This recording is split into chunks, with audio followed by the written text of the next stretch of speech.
back to the Sabbath at midnight. Go ahead, Gary, and start it off.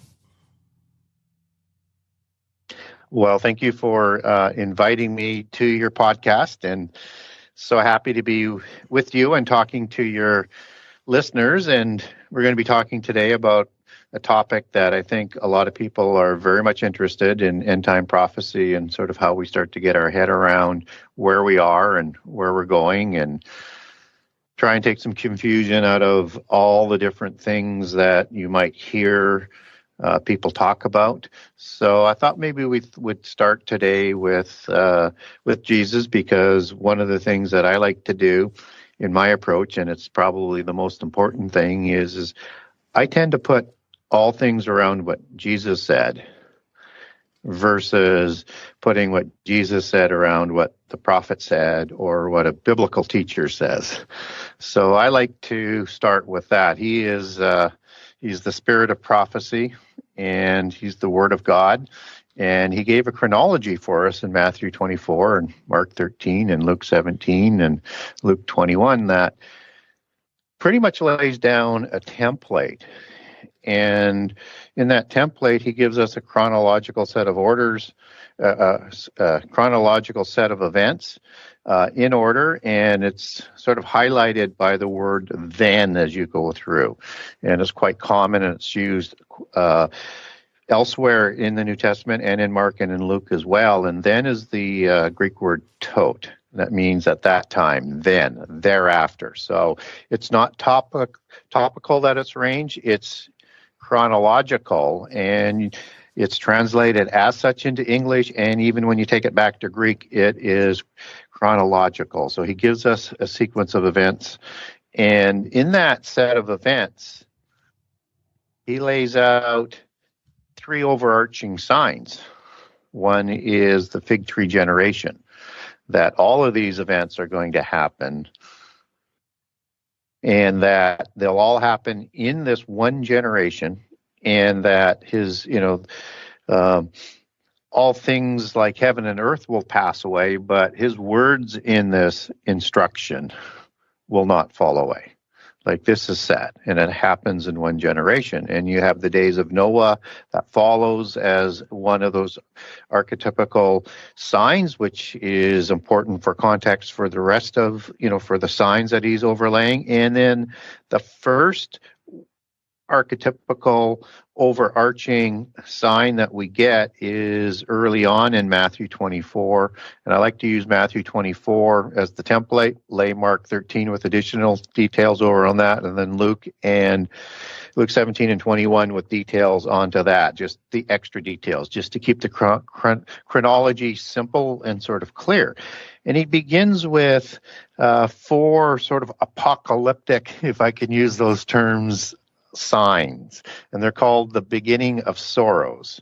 And these beginning of sorrows is also translated or understood as birth pangs, so depending on what translation that you're reading. And so when you see references in the Old Testament to these birth pangs, that's defining the allegory of the sorrow. So you're going to see both of those terms used throughout the Old and the New Testament. And it's an important context to have, because these signs will get stronger as they go. And we'll see that in all of the end time prophecies, particularly with the Christian prophecies of the New Covenant in the New Testament, and that they'll get stronger and happen more often. So these four birth pangs are wars and rumors of war, and earthquakes, and famine, and pestilence.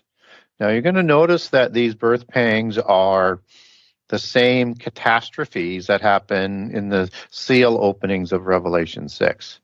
These are the same catastrophes that are happening with the trumpet blasts of, Revelation 7 through essentially Revelation 14. You have the same catastrophe in the wrath bowls being poured out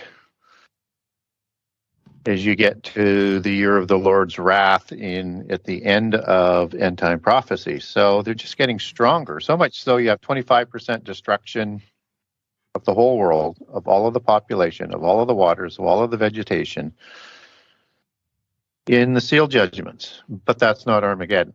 It will seem like Armageddon, and some of the princes will think it's Armageddon because they're hiding in caves in Revelation 6 at the end of it. Right. And then 33% in the trumpets, and then it would be 100% in the wrath bowls, except that Jesus steps in or all flesh would be destroyed. So he doesn't quite let it get to that, but if it was to continue any longer, then it would be ultimate destruction. So this is going to play out these birth pangs, not just in the seals, the trumpets, and the wrath bowls, but completely throughout the generation of the fig tree.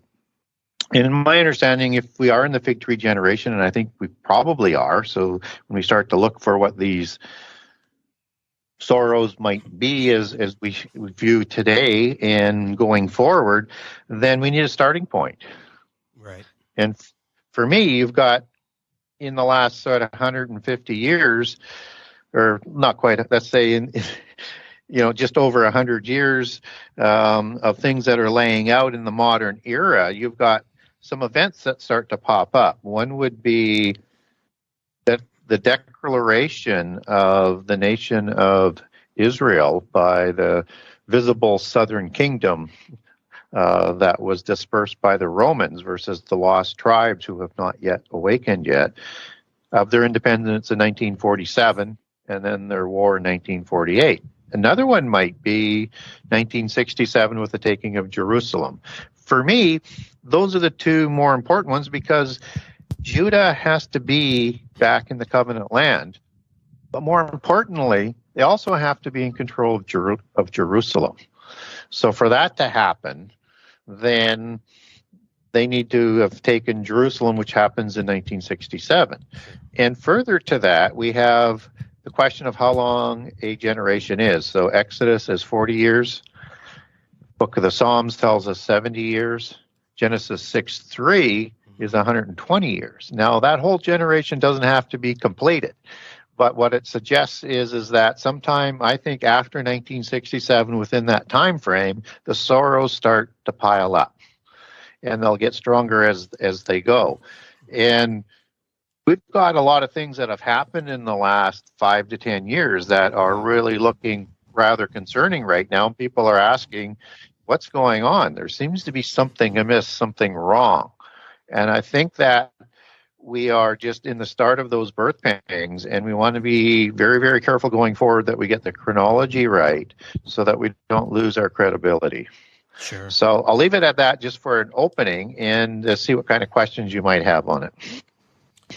The birth, not the birth pangs, but the fig tree generation. Some people are not clear on what the fig tree generation actually all entails. Can you expound on that for the listeners? Yes, please.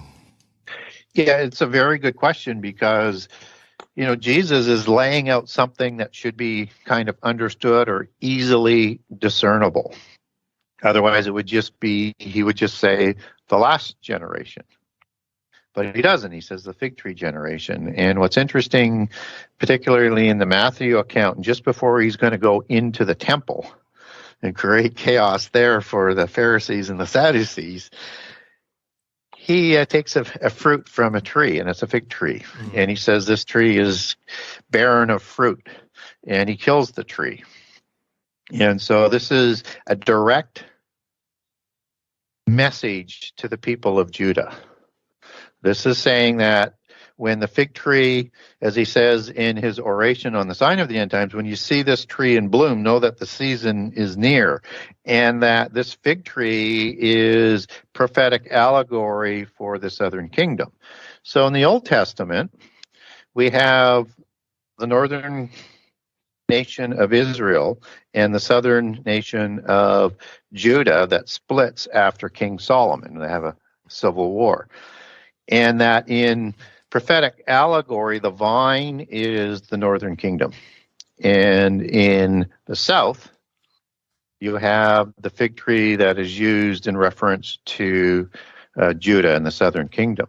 So this is a reference that was targeted at the visible southern kingdom of survivors who came back from Babylon, that this was an allegory that they would understand, and an allegory that the coming church should understand. If prophecy and prehistory was taught to the faithful on a regular basis, people would understand this as sort of common fact. So when he's pointing to that fig tree, that's the generation when Judah is in Jerusalem, where that fig tree was killed, and in the covenant land, which they began to assert as their own in 1947. So again, leaning back to Jerusalem as being captured, that is probably the start date for probably a 70 or 120 year generation.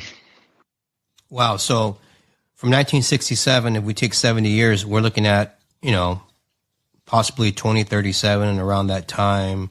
No one really knows the date, but just, it's conjecture. But I mean, that's, probably, if it is 70 years, that's what we're looking at. And we see things quickening, like, for example, the Russia-Ukraine war. There's a lot of talk that, it's the commencement of World War III. And we have all these signs in the sky. We have that, comet coming by. It hasn't been seen in 50,000 years. A lot of UFO sightings on a daily basis now in the mainstream media. UFO sightings, a lot of spiritual things happening out in the desert being reported in other areas. And we have the Great Reset. It's still, ongoing with Klaus Schwab leading that. So those are, current events and the earthquakes. There's been, obviously there's been earthquakes throughout history, but I've noticed quite a few more. And even the weather's been extremely different. Yeah, like even here, here it's been very different. It's colder than usual. Yeah, like here in California, they were, talking about drought. Oh, drought. Now the, snow cap is just, it's just amazing now, and there's more storms coming. So I actually like the weather change though. And, I wonder if all these are just contrived, Gary. And I think that's the way to view it, is that these are contrived catastrophes, and that it's not God punishing us. Right. Remember, we're to be saved from the wrath. We'll be part of the tribulation, but we're going to be saved from the wrath, and this is not the wrath of God yet. This is the beginning of sorrows, and they are contrived. It's the forces who are polytheist that are wanting to have a rendezvous with destiny. They want to bring about the end time before the ordained time so that they can discredit God if they can. But of course, they will have to settle for the ordained time. But they're always marching forward. And they're able to go forward in the fig tree generation, but at a certain pace again.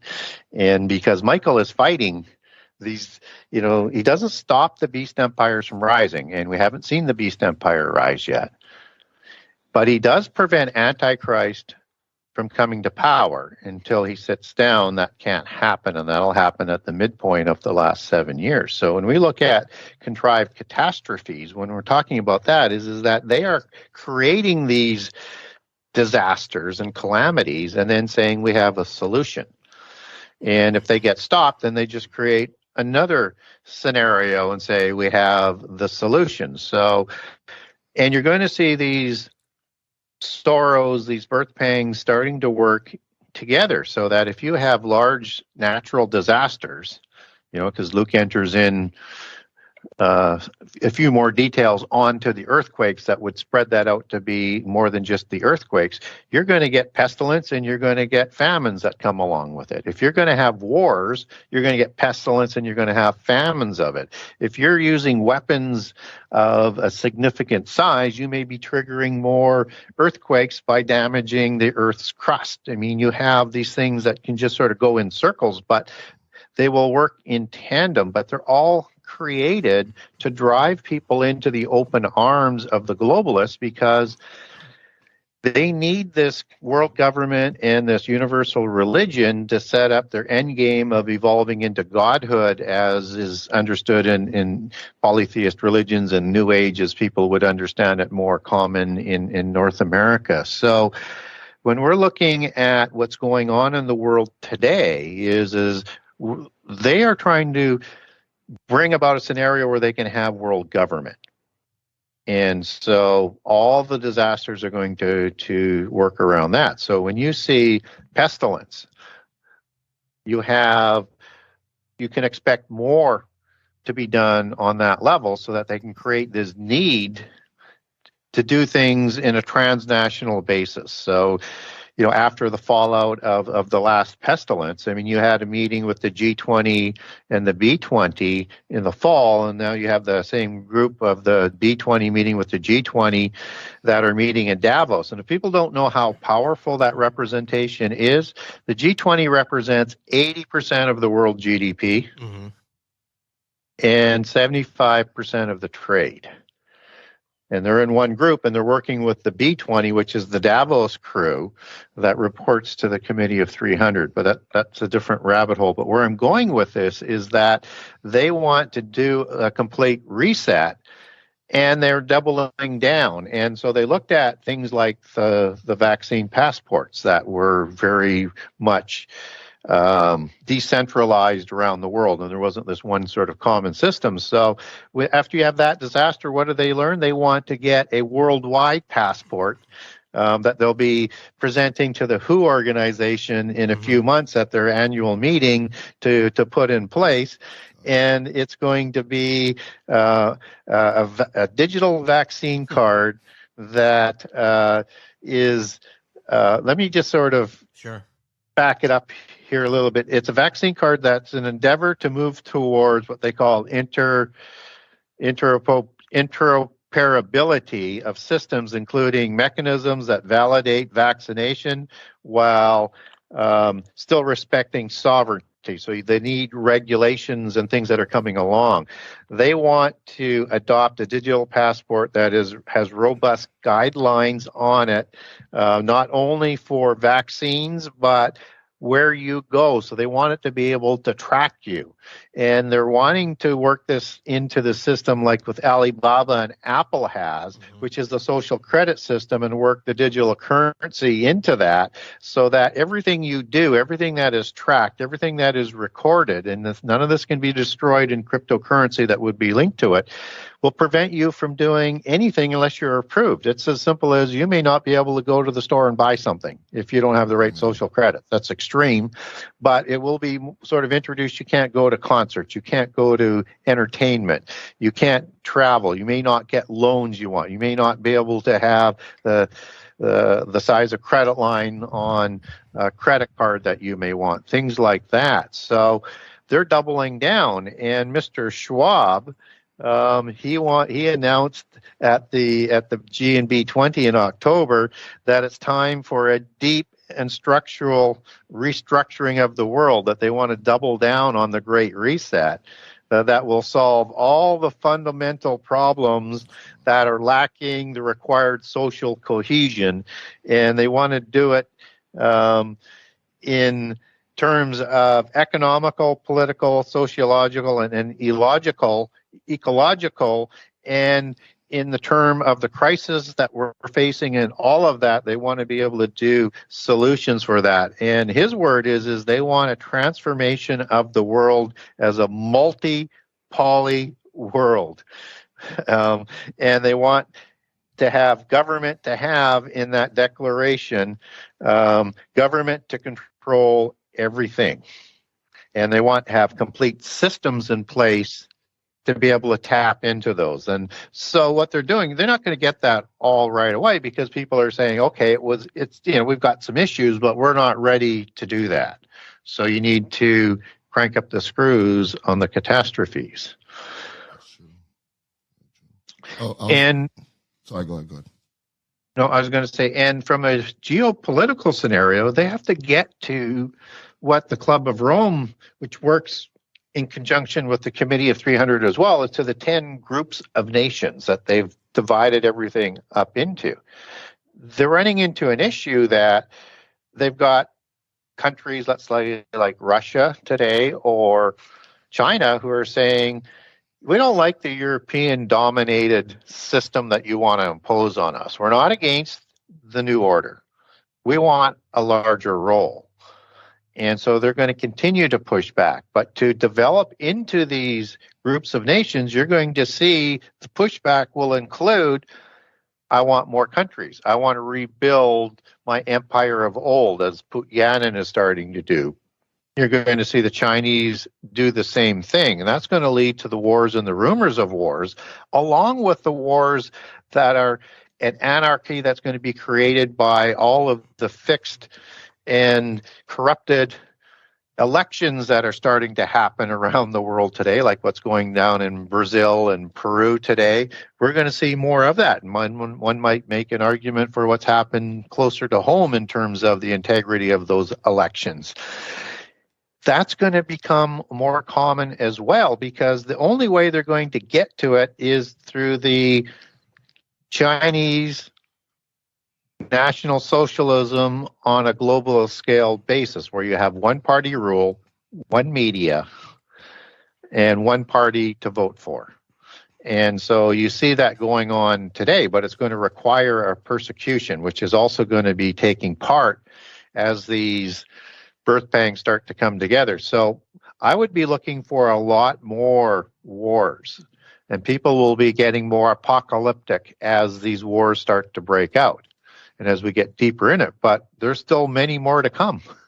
I mean, we don't know how much turmoil we're going to see even before we get to the seal openings, because you have to have enough calamity created that people will welcome the globalists to insert their empire, and that we're not going to move into the last 7 years until those 10 kings are established. And they're going to require Babylon, the universal religion, to bring that together. And the false prophets are going to have to come out and predict these false calamities as well, to convert to the true religion, or we're going to destroy ourselves from the face of the world. The Babel syndrome that happened with Nimrod, where he said, we need to stay together, otherwise we'll be dispersed across the earth and wiped out from the face of the earth. So we are in that process today, and we are going to go through tribulation. And Christians need to understand that we're told in the New Testament we're going to go through tribulation.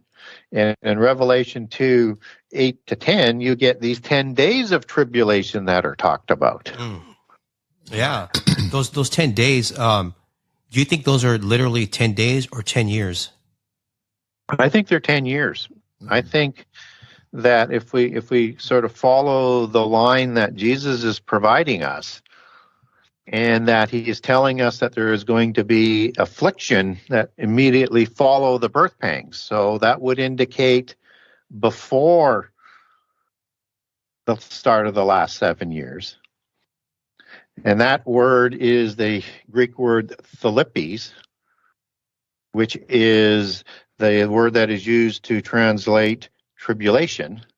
And it's the same word used for tribulation in Revelation 7 that the saints come out of. It's the same word that's used in Revelation 2 that I mentioned for the 10 days. It's the same word for tribulation that is used in the Great Tribulation after the midpoint of the last 7 years that Matthew talks about, not seen since the beginning of creation. And interestingly enough, in Mark 13, where it talks about this great tribulation that hasn't been seen since the beginning, that happens after the abomination, just as in Matthew 24, that word isn't translated as tribulation. It's translated as affliction, but it goes back to the same Greek word.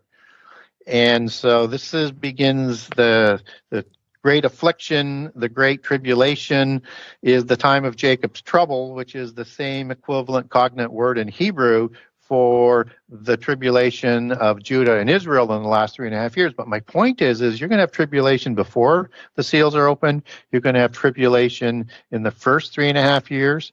And then there's going to be another great tribulation that leads to wrath in the last 3.5 years. So, yeah, I think when we look at Jesus' instructions, he says there's going to be infliction. We get the chronological order of events. And then he gives us Daniel as the midpoint marker of the last 7 years. And then he says we should go back and review Daniel to understand what he's talking about, where in Daniel 9:27, Daniel provides the last 7 years, and in the midpoint of that last week of years, where all vision and prophecy is going to be fulfilled, and sin is reconciled for, and all things happen that are depicted for that end time, that is split into 2 3.5 year periods, split by the abomination, when Antichrist will take power. And what's also interesting is that if you place Daniel's prophecies on top of Jesus' chronology, they match perfectly. And that leads us to putting Revelation not only together with Daniel exactly as the same sort of prophetic allegory and chronology, but also onto what Jesus said. And when you do that, all of your contradictions start to disappear. So Revelation has all sorts of passages that are describing the 7 years, usually in half form, so 3.5 years. So like Judah will be protected in the wilderness for 3.5 years in Revelation 12. That's at the beginning of the Great Tribulation. You have the two witnesses that are preaching for 3.5 years. That happens at the beginning. You have Antichrist who will reign in Revelation 13 for 3.5 years. So everything revolves around the same allegory, the same time frame, and you can rely on them as markers and benchmarks for the prophetic allegory. And in this case, with the week of years, the 70 weeks, they're all identifying for us that a day, as in the last 7 days of the last week, is a year. And so, days, you can have several different meanings, as with any sort of word that you would define in Greek or in Hebrew, but you have to match it up consistently with Scripture as it's applied, and within the narrative and within the overall chapter. So when you go through that process, I think it's definitely saying there's 10 years of tribulation that's going to happen. I had a question, Gary, about do you believe in a pre-rapture, in a rapture pre-tribulation? I know I hope for that, yeah, right? And a lot of people believe in that, but we have to be careful with that. I think Scripture tells us, and Jesus' chronology makes it pretty clear that it's not a tribulation event. And especially when you start to understand that tribulation is a completely different word than wrath. Okay. And wrath is used as it comes out of orge and thumis, and it's used for that year of the year of the Lord's wrath in the New Testament, and then they use 4 words for it in Hebrew. And also another thing too, a lot of people, that don't know too much about the Bible, when it says only 144,000 people are going to go to heaven, they interpret that as only 144,000 people are going to go to heaven. So I wanted you to kind of just expound that a little bit. Exactly what does that mean, so people don't think that there's only 144,000 people going. Yeah. So in Revelation 7, you're introduced to the 144,000, and then they're seen in heaven in Revelation 14. So Revelation 6 through Revelation 14 are basically giving you the first 3.5 years. It might have a little bit just before in there with the opening of the seals. And you get a summary beginning in Revelation 14:7, 14:7 of the last 3.5 years, which you get the details that follow in Revelation 15 through 19. And what's interesting is in Revelation 14:6, you get the gospel being preached by the angels. So when Jesus talks about right after the birth sorrows, and he's talking about the chronology and the affliction, the tribulation that's going to take place, you have the 2 witnesses that are going to preach and prophesy for 3.5 years. You got the 144,000, and then you have the angel that seals it off at the midpoint. And then in Revelation 14:7, you're actually told this is the hour of the judgment that has come. This is the temptation and the trial that we're going to be reserved from, just as we're also told that happens earlier in Revelations was talking in the churches, just says we're not going to be part of the wrath. But this is still the days of the trumpet. The wrath bowls have yet to be poured out. So the 144,000, they are from each of the tribes of Israel. And they're going to be preaching, and awakening lost Israel and calling them by name and preaching the gospel to the world at the same time as well. And they're shown as first fruits in heaven, which implies that they are martyred in the first 3.5 years. And that it's interesting in the Old Testament, in the book of Exodus, Leviticus, you have God reserving the firstborn of Israel. So you wonder whether or not he's been reserving these firstborn from the beginning to come out and preach in the end time. Just my speculation in terms of sort of matching that up. But they're from the tribes of Israel, and they have a specific goal. And in the resurrection sequence, that we are provided, the sequence is Christ, the first fruits, and then when he comes, those who are asleep in Jesus, not martyred, and those who are still alive. And then you're going to have a resurrection in Ezekiel 37 in the last 3.5 years as well for Israel and Judah at the time of the Exodus, before the wrath bowl. So everything sort of comes back into play. But getting back to the 144,000, these are part of the first fruits.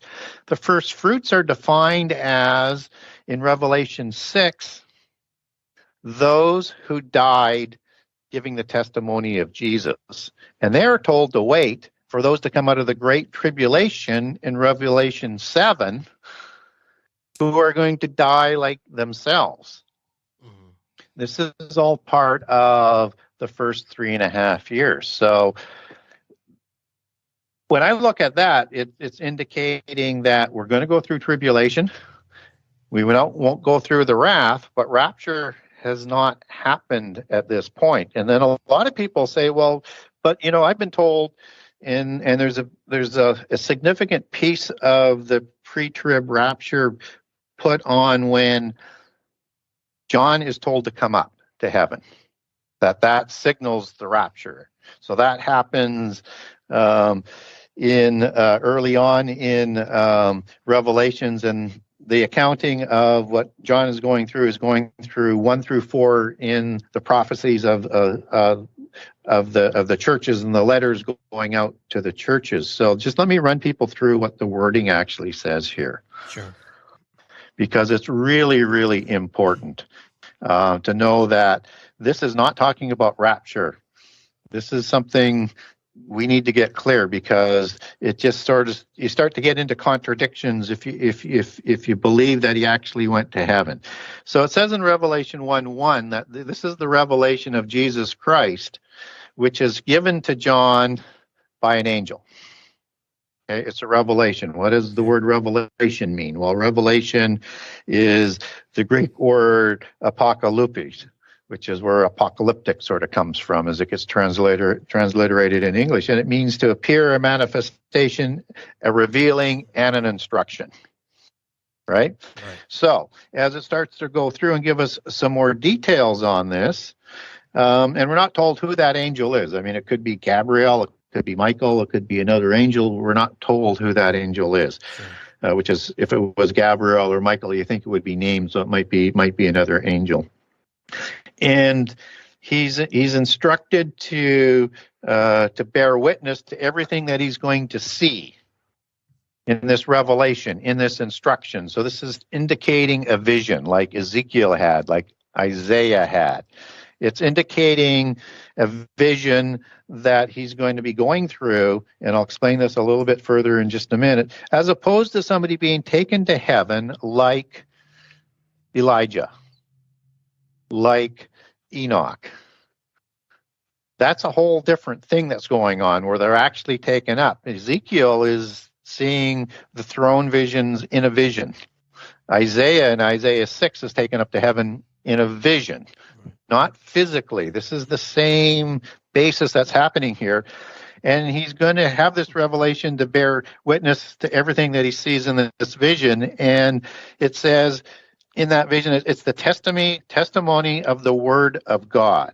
And then as you move on into some of the details of this vision, it says that John was stated to be in the Spirit on the Lord's day. So he's in spirit to see a vision. He's not physically going to heaven. And when he saw the door opened in heaven and a voice saying, "Come up hither, and I will show you these things that must be hereafter." So he's going up in vision, in spirit. And we know that there's a spirit of prophecy that's talked about in the New Testament. And that is the spirit or ruach of prophecy. It's also defined in the Old Testament. So we're told he's in the spirit of prophecy in Revelation 4:2. So this is being done in a visionary basis. He is not being transformed instantaneously into his new body, right, like the people at the rapture are going to be. He's not suffered the first death. He comes actually back and he writes the letters to the churches. So he didn't go anywhere. He's just in vision that he went somewhere, and it's being shown to him as to what's going to be happening. And as we go through it, we understand that Jesus is the spirit of the prophecy. So he's in spirit with Jesus, with the angel, to see this prophecy. So this whole idea that people rely on, that he physically went up as a sign for the rapture then, which makes it a pre-trib rapture, it never says anything about gathering or transforming. The only way you can make that connection is to reimagine and reinvent what it says. And when you realize that he later comes down, and so he hasn't been transformed into heaven, and we haven't seen Enoch come back yet, and we haven't seen Elijah come back yet. Yeah. It's totally out of sync with how things have happened in those physically taken to heaven sort of applications. So we're told to wait patiently, just like those in Revelation 6, which are the martyred people from the time of Jesus until the start of the last 7 years, when the 144,000 come out. They're told to wait a little longer for those to be martyred like them. And then rapture is going to happen after that, based on the sequence that were provided: Christ the first fruits, and then when he comes. So the two witnesses would be first fruits as well. So they actually suffer the first death, and they've been preaching for 3.5 years, and then they go up to heaven. I had a question about those two witnesses. As I was reading the book of Revelation, I noticed that, I mean, these two witnesses, as it says, they have a lot of power. And, one of the things that it says is that, God said no one's going to be able to touch him. Anybody that touches him is going to be, severely punished or, harmed. And another thing too, it talks about how they can breathe fire from their mouth, and they could, shut the power of heaven, control the rain, the weather, all these amazing things. What do you think about all that? Like breathing, fire from their mouth. Are they invincible because it can't be touched? I mean, it's just yeah, it's going to be an interesting time for sure, and the people of the world are going to hate them. In fact, once the one who comes up out of the abyss overcomes them, they almost break out in like a Christian party and Christmas party and celebration, right, of the death of these, and then they're taken up to heaven. And this is going to start the time of trial, right? The preaching is over, Yeah. and the last 3.5 years are going to begin, and Antichrist is going to be crowned. But yeah, they are going to prophesy horrible things, wow. and they're going to prophesy horrible things that the world is going to do to itself. But before all this, and go ahead, Gary. You're also going to have false prophets that are also prophets of Babylon, so that people believe in them, that they have prophecies of contrived catastrophes that they're going to bring about to have them convert. And then Antichrist is going to have false prophets, and the ultimate one, the false prophet, who makes the way for Antichrist, like Elijah did, and as John the Baptist was equated for in making the way for Jesus when he came first. So how do we, listening to you and reading Revelation, how do we get to that point where the people of the earth, the majority of them, are going to hate the two witnesses? They're going to hate the word of God. This has something to do, in my opinion, to 2 Thessalonians 2:3, the falling away. It seems like today more and more people are recognizing, which is unfortunate, that churches are more into the positive thoughts of energy, prosperity gospel. Yes. And then you have the other side, and that has to do with New Age concepts, the power of positivity. Then you have the Christ consciousness, and you have the quantum people saying, oh, well, if you have enough faith, you can pop quiffs, which is a quantum term. And you have this Christ consciousness and this ancient alien astronaut theory that's, telling people that science is God, that you can transform your consciousness into another reincarnation, so you don't have to be saved, or there's no God. You are your own God. So I think, in my opinion, Gary, that this is probably the start of the Enochian mysticism that will lead us into this time when people are going to fall away and say, well, I don't need God because there's too many constraints. You can't do this. We can't do that. We can't do whatever makes us feel good. Exactly. And for people that are listening to us out there, if you take 2 Thessalonians 2, and lay that over on what Jesus said in terms of the chronology, it fits perfectly. And that he begins that off by saying, you're not going to have the gathering back to him, and he's not coming until you have this falling away. And that's apostasy or apostasia. And it's a falling away. It's a turning away from the faith. So there's going to be a destruction of Christianity that Babylon on its rise is going to do with its false prophets. And you're going to have a significant piece of the organized, institutionalized Christianity be folded into this Babylon religion. And it's only going to be those who have studied the Word of God in depth and in detail who aren't going to be deceived with all of these different deceptions that are coming, that are going to be standing up against it. But that starts the persecutions, right? That starts even as Babylon is rising in 3 years before the start of the last 7 years. You're going to have that persecution, but it gets worse. By the time of the first 3.5 years, in terms of the affliction and the terrible things that Luke is talking about that's going to happen in that same period to people who believe in God and stand up for the testimony of Jesus, which is how it's described that they're going to be killed in Revelation 7. It is going to be absolutely horrendous, but yet it's not as bad as what's coming in the last 3.5 years. So you have all of that sort of taking place. And then when you start mixing in the Christ consciousness aspect, which is an incarnation, as the New Age likes to have with the Christ consciousness, and that it's a bringing in of this spiritual entity into you, it's going to produce an Antichrist-like beast system before Antichrist takes power and physically links you into that. It's within that belief system is this merging with the divine consciousness, as they like to call it, the Atman. And this is a counterfeiting of the Holy Spirit, but it's not fully implemented until the Mark implant system fully allows that thing to come into you, which happens at the midpoint.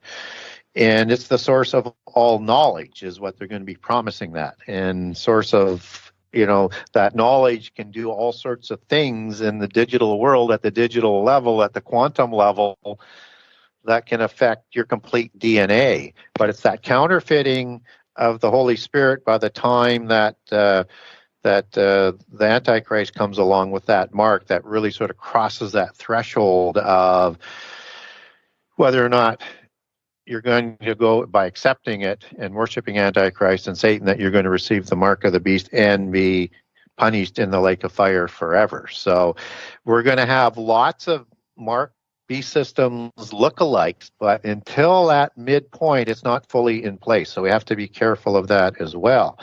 So you have all of this that's going to be coming into play. And now you mix in the alien deception, Right. which is going to be part of the whole delusions of these great delusions that the Second Thessalonians talks about in chapter 2 as well, that they need to have a cover story for the fallen angels and perhaps some of the demons, or perhaps even if there's a recreation of giants for the end time. They have to explain where they come from.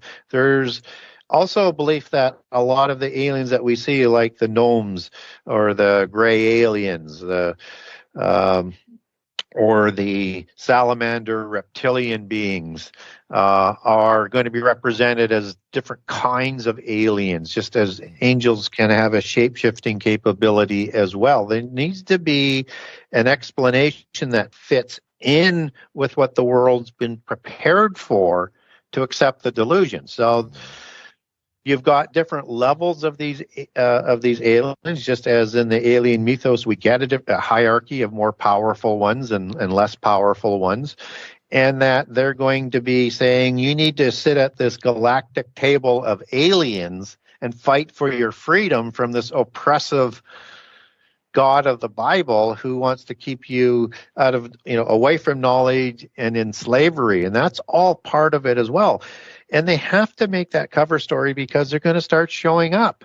I mean, you have angels not in the abyss, but if they want to give the power to Babylon and give power to Antichrist later, they have to become visible and be active. Then you're going to have, before the midpoint of the last 7 years, you've got the abyss opening. So now you've got the worst of those fallen angels and those demons rising before the midpoint. That's going to give Antichrist his power, just as the two witnesses are going to be killed by the one who comes up out of the abyss, which is also in Revelation 17 associated with Antichrist as well as being the eighth empire, as he's the one who comes up out of the abyss. So there's going to be some sort of avatara effect, which is that incarnation of that Christ consciousness. So where I get that from is, let's use Vishnu, who is a creation of the divine essence, this nebulous female goddess with this other force that creates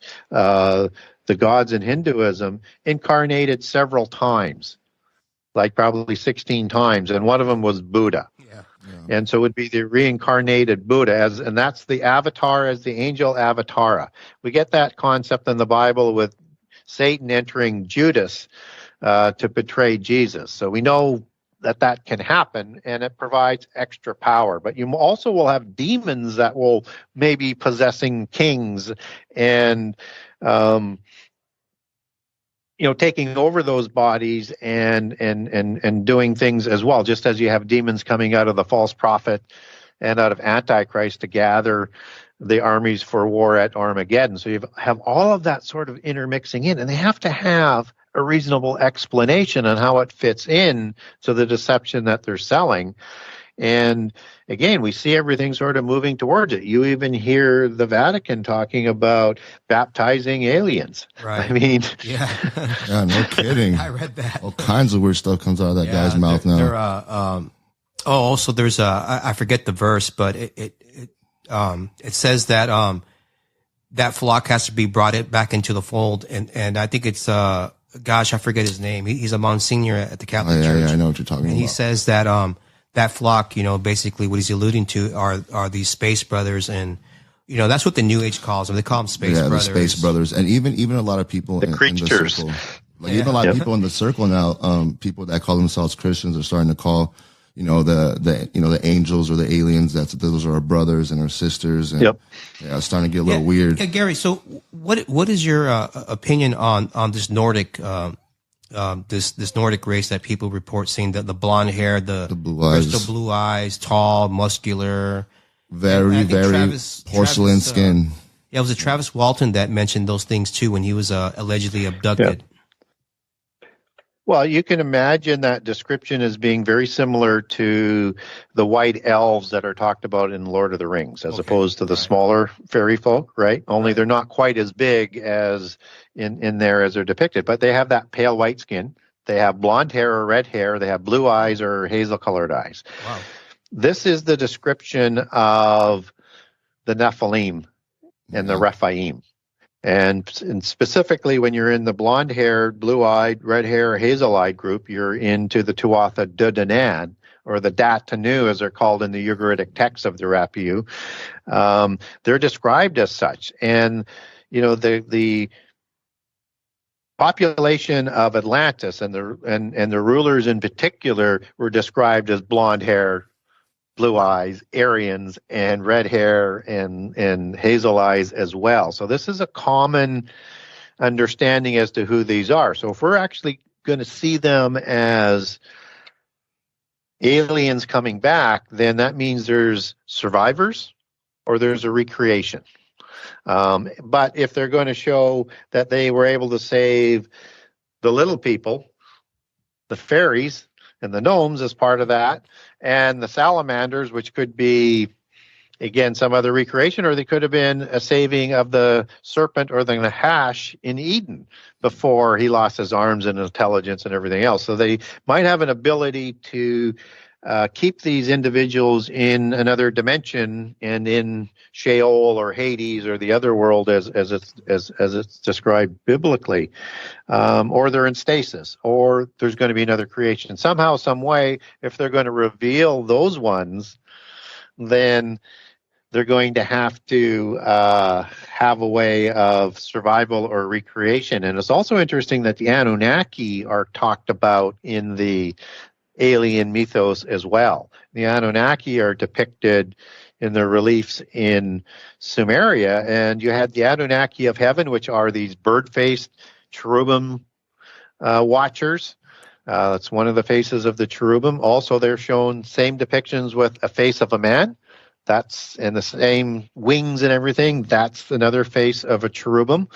And you have the giants that were their offspring that were called the Shining Ones that are described the same way. But there's also a black-haired variety of those that are also depicted in the four, what we'll call the Indo-Aryan sub-branches that show up after the flood. One of them is the black-haired ones. And I think that those ones actually might come from the cherubim watchers with the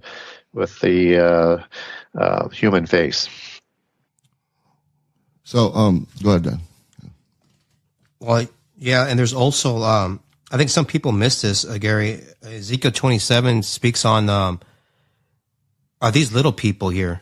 I believe it's Ezekiel 27. It talks about they lay their shields around about. Let's see here. I think they're called the Gammadims. I'm sorry, I wasn't able to hear you on that. Yeah, the little people in Ezekiel 27. The Gammadim. Gammadims. Gammadim, there you go. That's what I was looking for too. Jeez. Yes. And that comes from the Hebrew word gamad. And these are warriors that are in the towers of Tyr that are defending it. And gamad is Hebrew word for a cubit, 18 inches. So these are little people. So if people are looking for little people in the Bible, you've got some Gammadim that's fighting with these Rephaim kingdoms in the Old Testament. And you get another term in the New Testament that's talked about the rudiments or the elementals.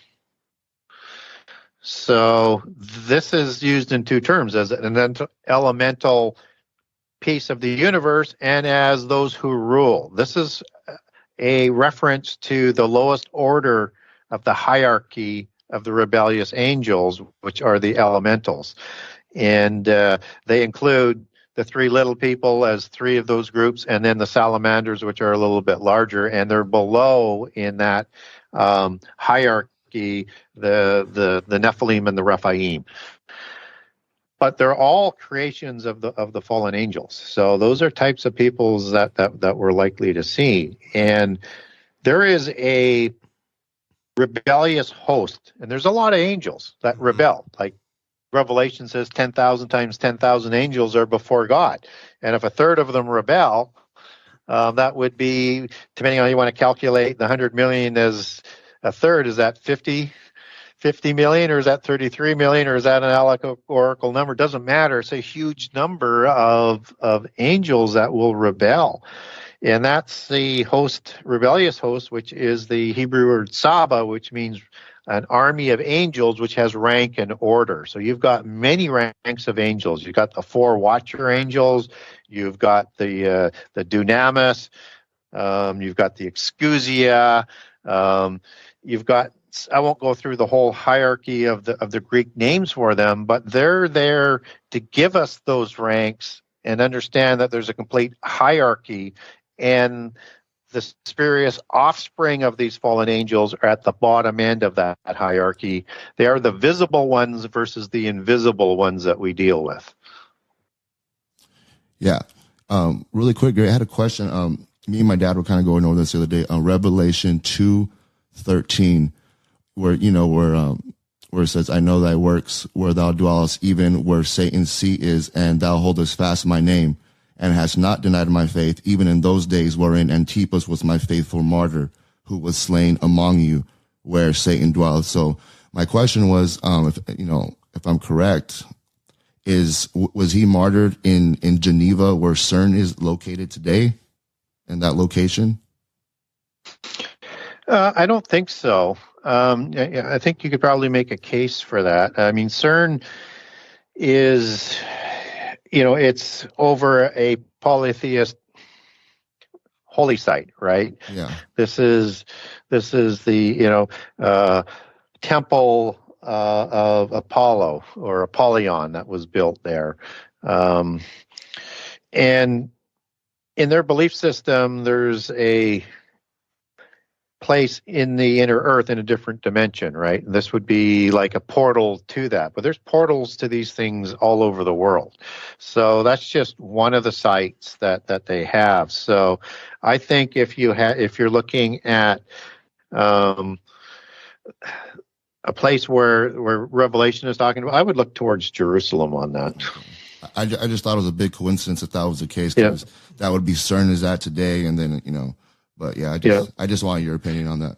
Yeah, another place I would look for would be Mount Hermon at the Pan Temple, and the gateway to the gods. So that would be the other place. And so it would be something that's important to where the seat of Satan is. And if there's a mountain of the assembly for the council of the gods in Psalms 82, when deduces it's probably at Mount Hermon, so that would be the other location. Yeah, definitely.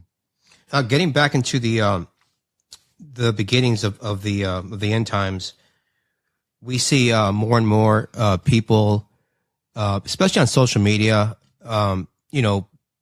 photographs, narcissism, lovers of themselves, and as you know, Gary, there's a good passage. It's 2 Timothy 3:2. Yep. For people be lovers of self, lovers of money, proud, arrogant, abusive, disobedient to their parents, ungrateful, and unholy. And we're seeing more and more of that. At least I am seeing more and more of this narrative, and it seems like it's furthering itself along. I don't know what drives people to narcissism, but it's out there, and and the love of money. I see, postings. I even see postings from supposed Christian ministries on Facebook, and a lot of them promote different passages, and they talk about how do you make money. God wants to be wealthy, and I get all that, but that's not what the Word of God is really about. What's your opinion on this whole social media, and how do you believe it's furthering along the end times?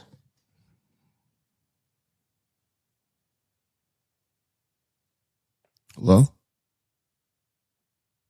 I think we need to take that passage in Timothy very seriously and match that up with that fig tree generation that Jesus was referring to, and that there is a specific generation that has been reserved for the end time, and a wicked generation that is being prepared for the end time. But it's being prepared again by the globalist forces. So they are developing all of the technologies and doing everything to prepare people to accept their deception. So you can expect to see more and more and more of that. I mean, just look at how the violence is increasing immensely, Yes. Around the world as the liberal dystopia policies become more and more prevalent, and the liberal progressive theology takes place more and more into manifested law. It just makes things worse, and they keep doubling down on doing more of what makes things worse because things don't get better. So that's a generation that will have been so well prepared that by the time of Babylon's rising, I think you're going to see a lot of pharmakeia that's involved that's going to dumb people down as well. And if you look at Revelation 18:23, it's talking about, and this is at the destruction, but Babylon was permitted to lead the world astray through her sorceries.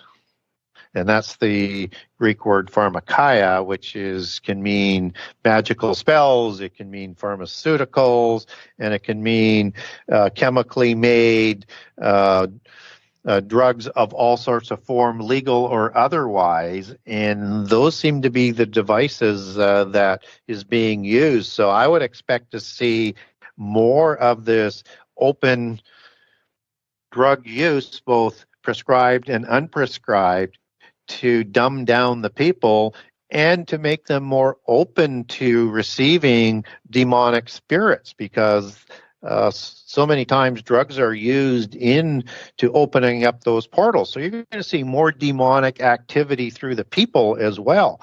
But this is all starting to work hand in hand. And it becomes just so ludicrous to think that this thing can keep feeding on itself, that you'll be an enemy of the state because you don't want to continue down this path of destruction. But this really isn't a path of destruction. There's this promised utopia, but it never comes because it's only dystopia. Right. That is so true. You hit the nail right on the head. Now, with technologies and medical and biomedicals and stuff, I wonder how long this world is in creating the new man, regarding super soldiers or upgrading our DNA. Oh, they're already doing it. Yeah. So I mean, Gary, what's your feeling on that, on this new man concept? Making us live longer, and you know what? It could also be enticing though, because if someone has an ailment, that's terminal, and they come and say, hey, well, you know what? We can upgrade your DNA, we can eradicate that. Make we can you stronger, make you faster. Yeah. And we see that revision. We see that in the CRISPR-9 cast little gadgets. You have to upgrade that to the $6 trillion man. Yeah. Inflation. Not bad. Well, and that's one way of promising godhood. I mean, you have to offer immortality in the physical world and unlimited knowledge. To be like a god. And so they're going to have to come up a way with it. So it's either through that sort of transhumanism to do it, or it's through clones, or continuous healing through the pharmakeia and the implants that they're going to be providing to do that, and connected into this greater beast system that supplies all of the knowledge, which allows the invasion of that divine essence into you to totally change you from within, at the quantum level, at the building blocks level, at the gene level, all the way through.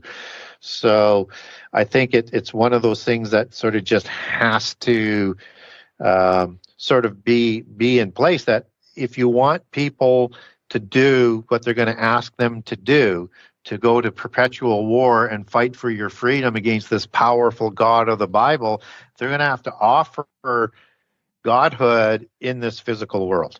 And that is their challenge. And so you see this technology advancing today, and we're seeing some of it, but we're not seeing the full library of that knowledge that they've developed.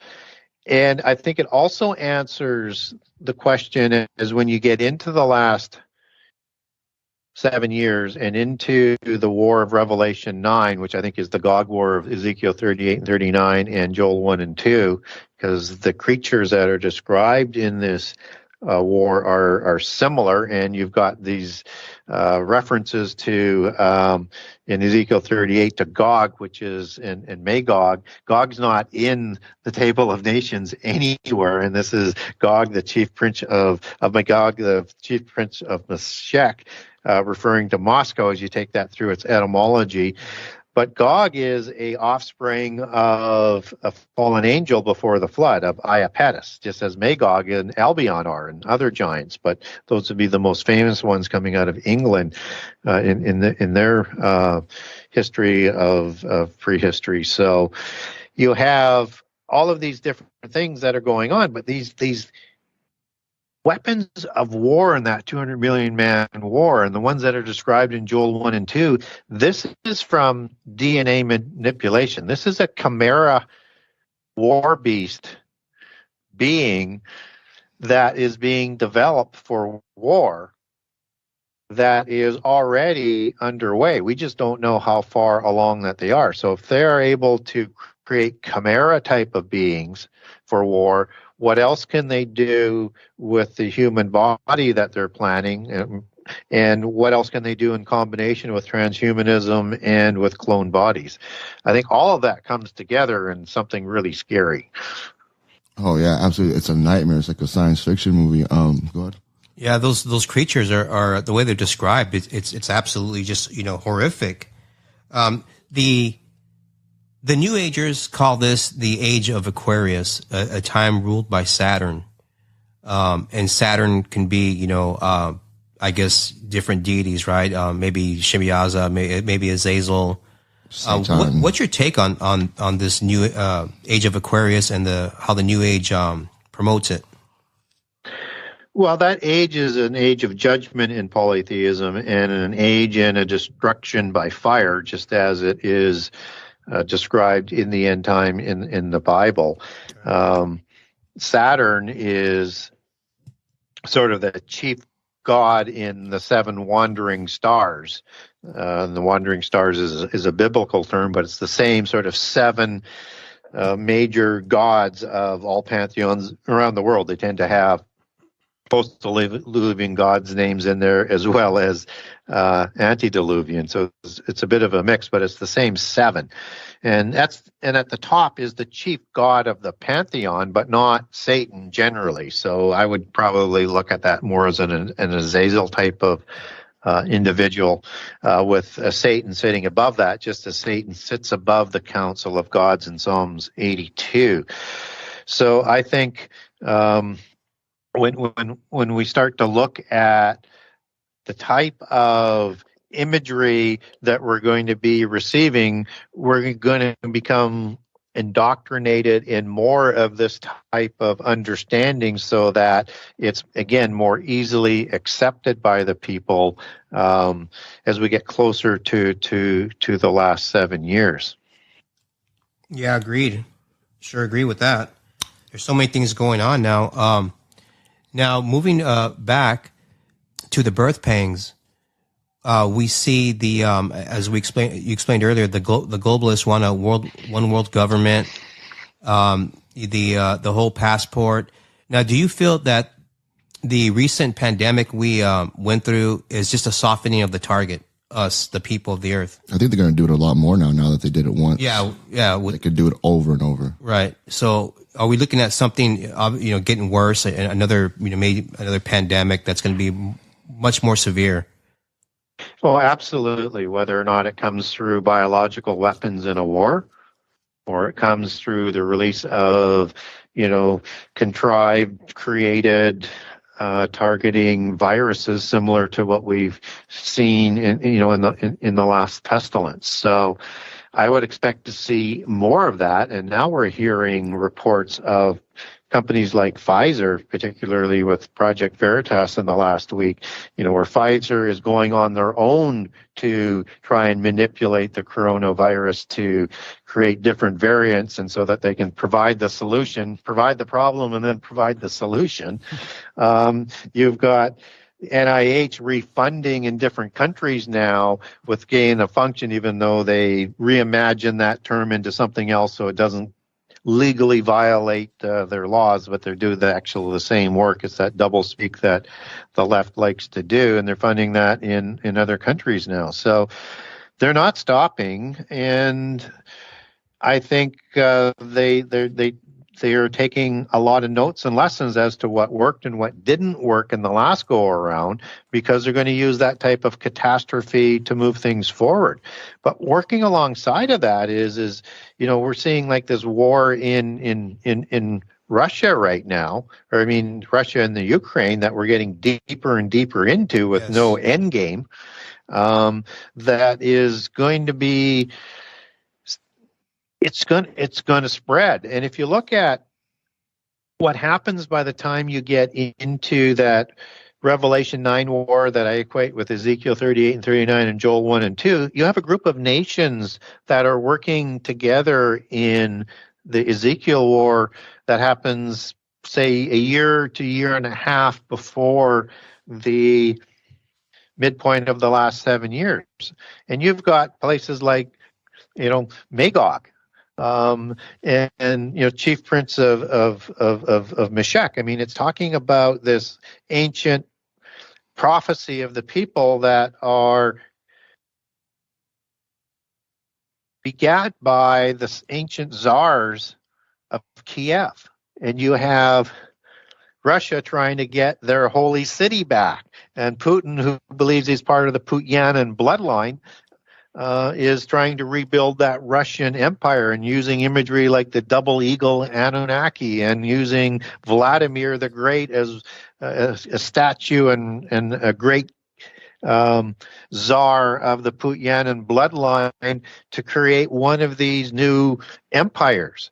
And that is going to be the leader by all accounts in terms of how I understand it today in Ezekiel 38. But you also have China that's rising, who is going to be part of the kings of the East. I don't think they're going to participate in the Gog War, but they're definitely going to be participating in the Armageddon War.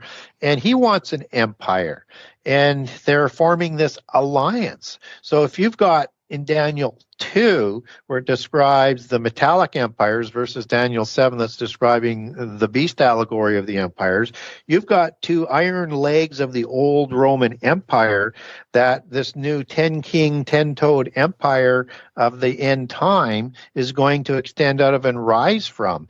And so you've got 2 feet that are operating on, as in two different ends of the world empire, just as Rome was operated out of Constantinople and out of Rome, 2 parts of the East and the West empire of Rome. You're going to see that coming together. So if you look at what the Ukrainian war might be foreshadowing is you have 5 kings that may be opposing the Western ideology of the world order and are going to force it into a compromise through war.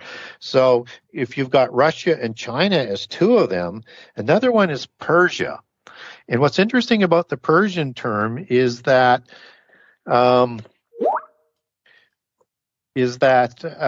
you have the ancient Persian Empire of Iran and Iraq as known as sort of the visible Persians, but right. The Indo-Aryans who produced the Persian and the Persian Beast Empire, they also settled in the Indus Valley.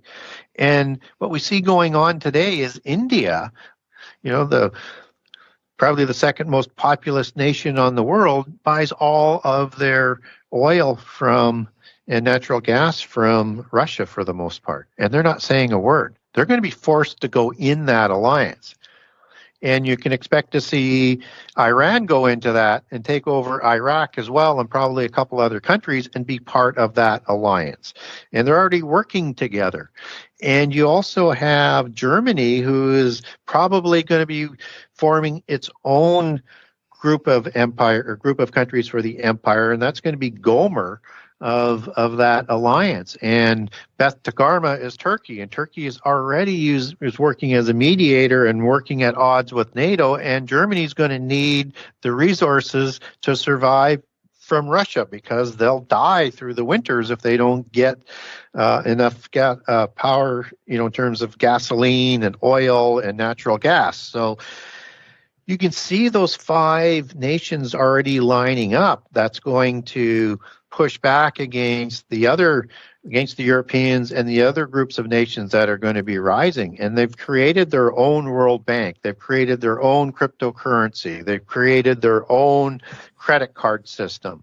They will continue to push back. And Russia today, they're not losing the war like the propaganda says. Their dollar is higher than ruble is higher than it's ever been. Oil prices tend to be able to fund their war for as long as we continue on the same type of policies, and their exports seem to be doing better as well. So this whole thing is just beginning, but this is the signs. This is the beginning of those wars and rumors of war. And you've got almost a revolution taking place in Brazil right now and in Peru, and it gets very, very little news. So you're going to see more of this anarchy spread around the world, and we're going to see more of these types of wars. And I think when it's appropriate, because the Chinese, they tend to learn from what other people do, and they're using Russia as a test case for what they want to do. So I think they're going to be waiting for the U.S. and the Europeans to get further in debt, deplete their militaries, and then look for an April or an October month for China to go across and make an amphibian invasion into Taiwan, and they're going to be well on the road to taking their empire as they see they want it. And the West isn't going to be able to do anything about it because they're going to be spent. Wow. That's amazing. It's also scary too. Well, Gary, this is, let's conclude this. Let's pick it up again in part 2. This is the end of part 1 regarding the signs of the end times. What we'd like to discuss in the next one is get into the more into the birth pangs, the beginning, the sorrows. We'll go more into that and talk about the seals and the trumpets. I definitely want to talk about the mark of the beast. Exactly, what's that going to be? Yeah, the mark of the beast, and we'll get into the Gog War, and we'll get into also, there's so much to cover off, and we want to pick that up again with you. Absolutely. Can you let the listeners know how to get a hold of you and your book and your upcoming books? Yeah, the best way to get a hold of me is through my website.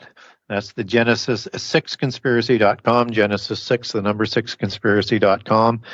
And on the website, if you go to the media page and you want to contact me, there's a little highlighted line that's at the top that says, if you want to contact me for an interview, clicks onto my email address. So just click on that and you can send me an email to me. That's email address.